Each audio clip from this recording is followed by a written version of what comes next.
Hello to everyone.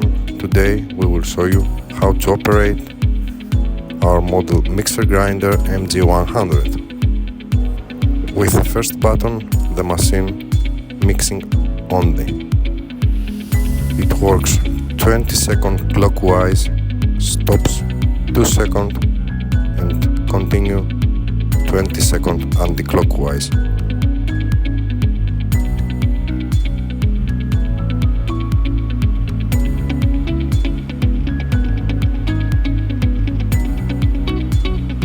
The screw is working on reverse.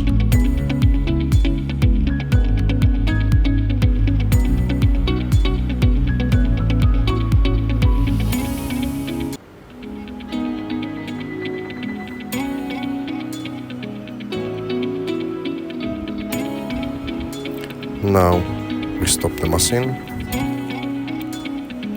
and with the second button the machine starts grinding.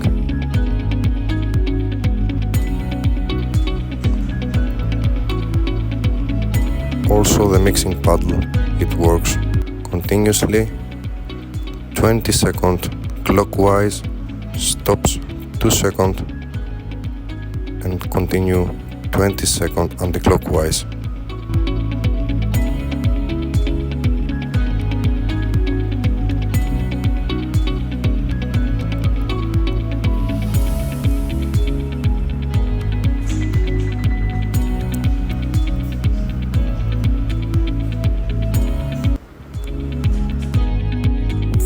For watching, and don't forget to subscribe, ring the bell.